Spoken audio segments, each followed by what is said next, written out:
Welcome to the BVTV Network, coming to you from the UK studios of BizVision. I'm your host, Malcolm Gallagher. Now, this is episode 2 in the BVTV New Leadership Playbook Trilogy with author Andrew Bryant. Hello again, Andrew.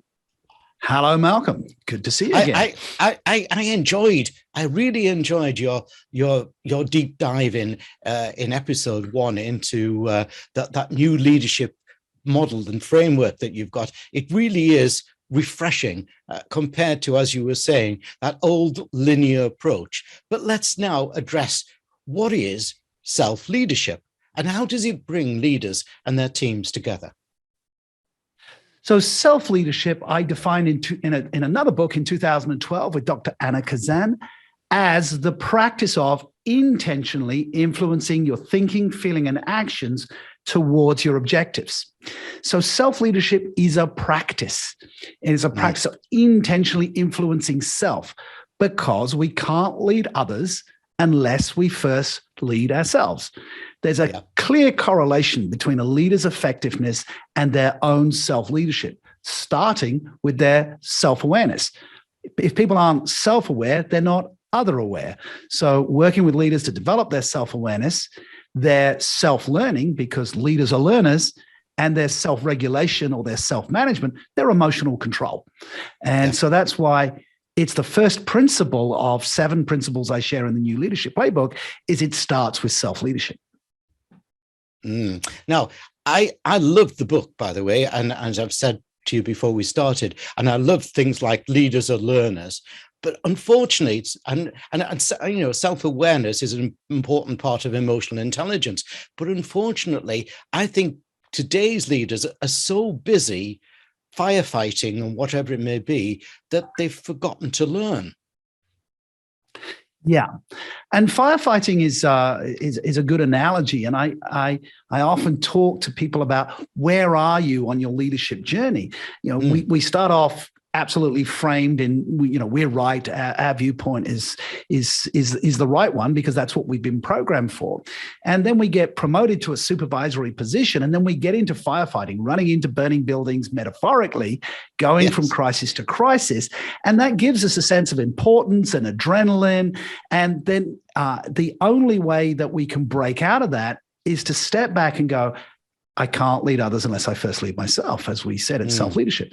Breaking out, instead of being the firefighter, being the fire chief, working with the mayor to work out where new fire stations need to be, new fire regulations, build houses in a way that don't catch fire in the first place. Lisbon, for instance, is all built out of stone because they had a huge fire and after the earthquake, right? And so now you don't need as many fire stations.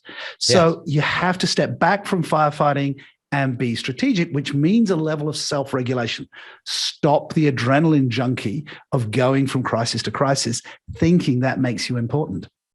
I really like that. Now, some of the elements I like in the book are the butt diet. Go on, tell everybody what the butt diet is. Okay, well, I'm glad you like that one.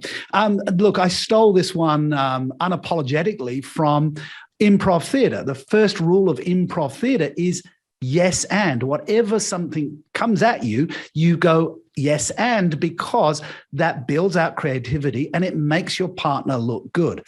Anytime we say yes, but, we discount anything that came towards us. So I could say to you, hey, Malcolm, I really like you, but, and nothing that's going to come out of my mouth after that is going to be any good, right? So going on the but diet is a yes and. It's being open to everybody has a perspective. Nobody has a monopoly on a good idea. So a leader that can say, yes, and that's an interesting perspective, hadn't thought of that, is going to create a psychological safe environment where people can contribute ideas. They don't have to action every idea, but they're not shutting them down. So the but diet is stop discounting. And it opens up so many new possibilities and people feel so much more empowered. Yeah. You see, another thing I like about the book, and remembering how many leadership books I've read over this last couple of years, I just think this is so refreshing. I like the way you write, but I'd love to go. But and Mal, Malcolm, do you like the way I write and? No. But there's a but coming now. But you know, no. What I like the way you write, and the one thing I also like is to go truffle hunting on a book. And I started truffle hunting as soon as I read about and I have to read this out to you, Andrew, because my language isn't too good. You know, it's a bit too Geordie English. Nemawashi. That's truffle hunting in a way, isn't it? Yes, well, it's a Japanese word that means to dig around the roots, literally, truffle hunting. And the Japanese make decisions in a very collaborative way. They want every stakeholder to have a say, to get a buy-in. So they dig around the roots of a problem. Now, that can take a long time. So if you're in a hurry, Nemawashi seems like it's counterproductive. So there's a real balance to know. I want to make a quick decision. I need to make a fast decision. But if I didn't get all the stakeholders on board, that decision is likely to be sabotaged and not executed.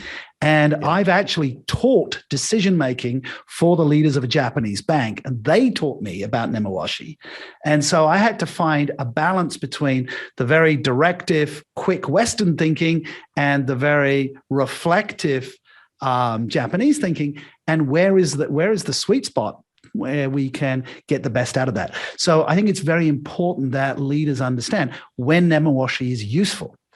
Now, there are times when it's not. It's collaborative, isn't it? It's collaborative. It's very collaborative. And I work in Sweden too, and the Swedes are a very individualistic culture, but they love to collaborate in decision making. So it's not just the Japanese. Yes, excellent. Yeah. Now, the other thing I like about the book, and is SJT, situational judgment test. Go on. So a lot of people have taken a personality or a psychometric test where they tick a bunch of boxes. When I wrote and researched about self-leadership, the self-awareness, the self-regulation, the self-learning, a tick box doesn't work. So a situational judgment test, we play a video of a work type of situation, and you have to rank your responses. And so it's a real situation. You're getting feedback from your boss. How do you respond? And by ranking that, it gives some feedback. How good is your self-awareness? How good is your self-regulation? And how good is your self-learning? And so self-leadership is measurable. It's not just an abstract concept. And then it can show us where we can grow and develop as a leader. Yeah, great. And I think the book is worth buying just for the SJT bit alone. Thanks, Andrew. Now let's give viewers and listeners details of your URL, which obviously viewers you can see on the screen behind me, but for listeners, let me spell it out to you. It's all the W's selfleadership.com. Selfleadership.com. Andrew's book is called The New Leadership Playbook, and it's published by Ocean Reeve Publishing. I trust you're enjoying this very stimulating chat with Andrew Bryant. I am. Now, in episode 3, I want to continue the practical approach of his BVTV Trilogy by asking Andrew about his 7 principles in his leadership playbook. So can we do that, Andrew? We can, absolutely.